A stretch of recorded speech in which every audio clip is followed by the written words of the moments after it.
Hello English 1 Fishies, Miss Adams here.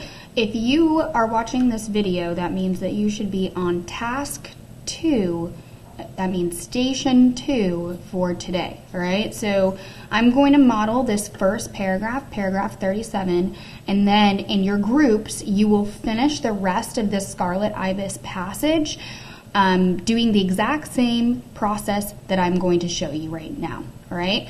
So before we begin, I want to quickly review the 3 skills that we need to make sure that we hit when we are doing this, this reading. So the first step that we need to do based off of our LO and DOL is we need to understand, and in this case, that'll mean identify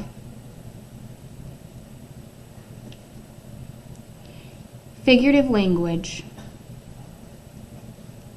in the text. The way we are going to do that is simply highlighting.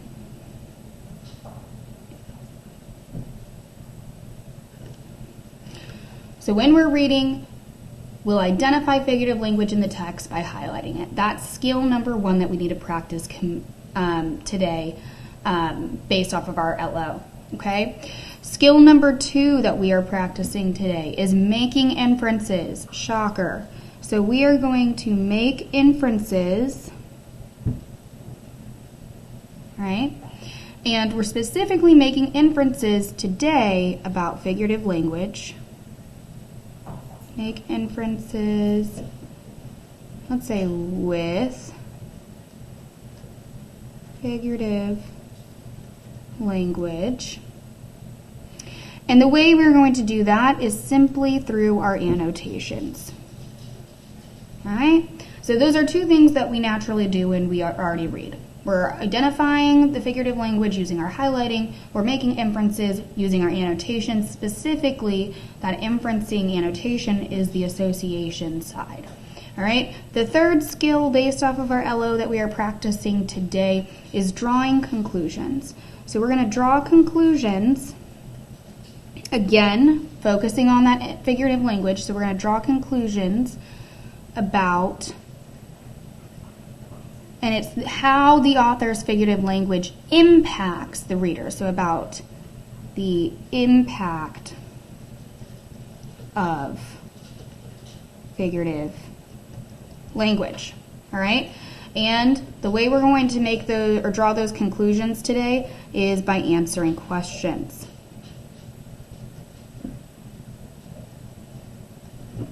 All right, pretty easy, okay? So we're going to go ahead and practice those 3 skills. The first thing we need to do so that we are reading this text with a very specific lens, we know what we're trying to make an inference about, is we have to look at the question. So my first step is I'm going to look at that question and I'm going to figure out what do I need to annotate for? What lens am I reading with? Okay? So the lens that I'm reading with is why the author uses hyperbole in the passage. All right? So I'm thinking about that impact, this step number 3. Now, quick refresher, you should have already done task 1, so you should be familiar with what a hyperbole is, but just a quick review, a hyperbole is an over-exaggeration. Okay. All right, so now I'm going to go back up here. Step number 2. I'm going to do my annotations, main idea, and associations. All right? So just follow along with me as I read through this paragraph, annotating for main idea and associations. Within a few months, Doodle had learned to walk well, and his go-kart was put up in the barn loft. It's still there, beside his little mahogany coffin. Now, when we roamed off together, resting often, we never turned back until our destination had been reached, and to help pass the time, we took up lying. I don't know what he means by lying here. From the beginning, Doodle was a terrible liar. And he got me in the habit. Had anyone stopped to listen to us, we would have been sent off to Dick's Hill. Okay, so after reading this and using my context clues, I'm able to figure out that what he says, or what he means when he says we took up lying, is that they're making up stories, all right? So I'm going to write this, making up stories. I'm just going to write that in there so I remember that, okay? And then it says that Doodle was a terrible liar and he got me in the habit. So my thought is that he means that Doodle did it a lot, right? He was terrible. He did it a lot. He, got me in the habit of doing a bad thing. So terrible, I'm going to say, did it a lot, okay? And then we see this thing, Dick's Hill. Well, what is that? That is actually an insane asylum or a mental institution. Okay, so he's saying that if anyone had stopped to listen to us, we would have been sent to an insane asylum. Right here is my hyperbole. This is my over-exaggeration. I don't think that if someone overheard Doodle's made-up story that he would have been sent to, a mental institution. So I'm going to highlight this because this is step one. I'm identifying the figurative language in the text, which is a hyperbole, which we said was an over-exaggeration, so I highlighted it. All right, now I'm going to make inferences using my annotations of main idea and associations. So basically what's going on, main idea, literal, what's happening in the paragraph is that Doodle and the narrator make up stories to pass the time. So I'm going to write that. Doodle and the narrator make up stories to pass time. All right, main idea done, okay? Now I'm going to get into this association side, which is really the meat or, the main part of my associations or my inferences. So I'm going to make inferences based off of what I highlighted, okay? Because I need to make inferences with the figurative language. And I've already identified that this down here is the figurative language. So thinking about this over-exaggeration of had anyone stopped to listen to us, we would have been sent off to Dick's Hill.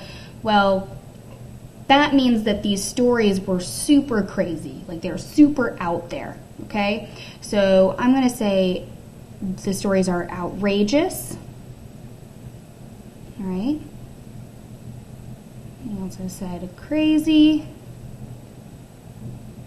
maybe irrational, they don't make sense. We can even say they were unreasonable.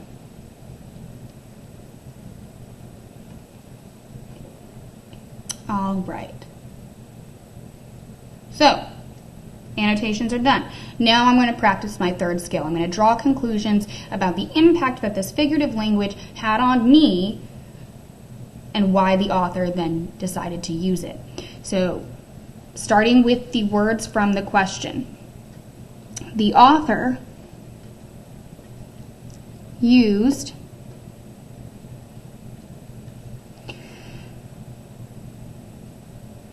hyperbole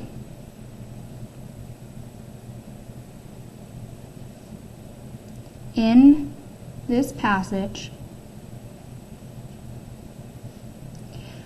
to show the reader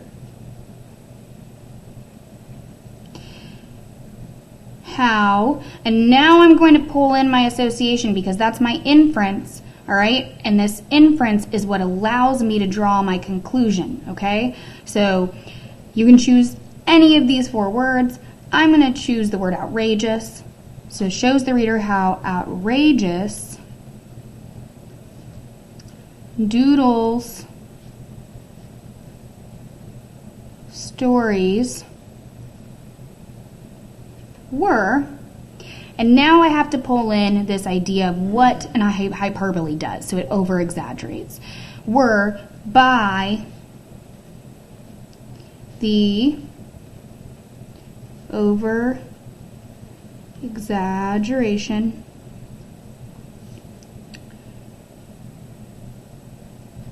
that they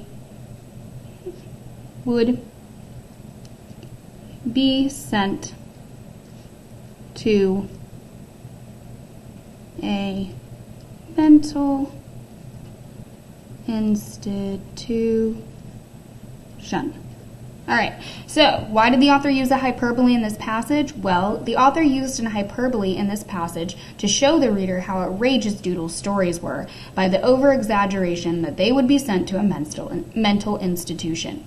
All right, there you go. That's your conclusion. So now, again, you're going to do the same thing with your group in the group practice. Don't forget that you need to follow the same steps that I did with your group. Go ahead and pick out your group reading roles, and you may begin.